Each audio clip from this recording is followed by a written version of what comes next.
මෙහෙමයි. දැන් මේගොල්ලෝ QR එක පාවිච්චි කරාට මේගොල්ලෝ ළඟ අපි දන්නවා අපි තෙල් සංස්ථාවේ සියලු ගබඩා පහසුකම්, ඛනිජ තෙල් නීතිගත සංස්ථාවේ ගබඩා පහසුකම්, එහෙම නැත්නම් ඉන්දියානු ඔයිල් සමාගමේ ගබඩා පහසුකම්, මේ සියල්ල පාවිච්චි කරොත් සාමාන්‍යයෙන් ලක්ෂ 4.5කට මෙට්‍රික් ටොන් වලින් ගත්තොත් ඒක අපි ලීටර වලට වැඩි කරගන්නවා නම් අපිට ඒ විදිහට කරගන්න පුළුවන්. ලක්ෂ 4.5කට 5කට ආසන්න ගානකට මේ රට ඇතුලේ තෙල් ගබඩා කරගන්න පුළුවන්. එතකොට ඒ ගබඩා කර ගැනීමේ ඉන්ධන ප්‍රමාණය මේ යුද්ධේ පටන් ගන්න කලින් අපි දන්නවා පෙට්‍රල් නම් පරිභෝජනය වුණේ මෙට්‍රික් ටොන් 2000යි 2500යි, ඩීසල් නම් පරිභෝජනය වුණේ 3000යි 2800යි. ඉතින් මේ ගණනය කිරීම කරගත්තට පස්සේ සාමාන්‍යයෙන් සියලු ඉන්ධනනේ ගබඩා වෙන්නේ ඔය ලක්ෂ 4.5ක විතර. එතකොට ලක්ෂ 5ක් මේ මෙට්‍රික් ටොන් 5000කට 6000කට ආසන්න ප්‍රමාණයක් දෛනිකව පරිභෝජනය කරනවා නම් අපිට හිතා ගන්න පුළුවන් අපිට සාමාන්‍යයෙන් මාස 3කට විතර ඉන්ධන ගබඩා කරලා තියාගන්න පුළුවන්.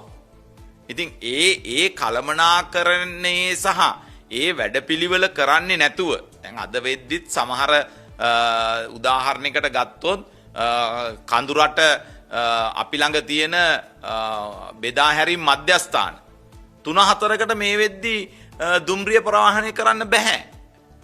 ඒවා ප්‍රවාහනය කරන්නේ මේ පාරේ දුවන බවුසර් රථ මගින්.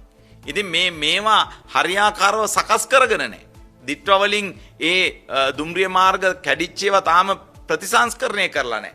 එතකොට නාවල පිටියට එහෙමත් නැත්නම් එතනින් එහා ගියාම මේ බදුල්ලට ඉන්ධන ප්‍රවාහනය කරන එකේ ගැටලු තියෙනවා. ඒ වගේම ඒවට අවශ්‍ය කරන ධාරිතාවය මේගොල්ලෝ ලබා දීලා ඒවා ගබඩා කරගන්නේ නැහැ.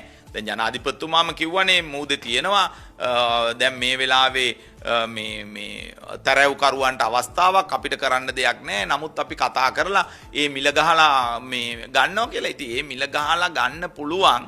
ඒවා කතා කරගන්න පුළුවන් අපි ළඟ මේ ගබඩාවල සීමාවටවත් අඩුම ධර්මයි.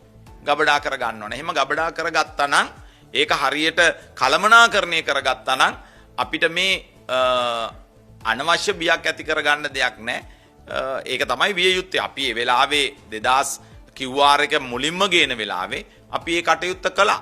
එදා අපිට LC එකක් එහෙම නැත්නම් ණයවර ලිපියක් නිකුත් කරන්න බැරි මොහොතක රට තිබුණේ. හැබැයි අපි ඒ සමාගම් වලට කතා කරලා ඒ වගේම ණයවර ලිපි නිකුත් කරන්න මහ බැංකුවට කතා කරලා බැංකුව වලට කතා කරලා අපි කඩිනමින් ඒවත් සකසමින් අපි ගබඩා පහසුකමුත් සකසමින් මං හිතන්නේ අලුතෙක් නෙවෙයි තිබිච්ච ගබඩා කල්පනාකරණය කරගනිමින් අපි ගබඩා කරගෙන ඒ වෙලාවේ තිබිච්ච ප්‍රශ්නෙට විසඳුම් හෙව්වා. ඉතින් මේ ආණ්ඩුව තාම එහෙම කරන බවක් පේන්නේ නැහැ. මේකේ QR එක දාපු වෙලේ ඉඳන් පෝලින් දිග ගැහෙනවා. ඔත්තේ ඉරට්ටේ කියලා දාලා තියෙනවා. ඒකට පෝලින් දිග හැරෙනවා. හැබැයි අපි QR එක දාලා ක්‍රමානුකූලව පෝලින් අඩු කරගත්තා. මේට වඩා ඉන්ධන ප්‍රමාණයක් ඒගොල්ලන්ට ලබා දුන්නා.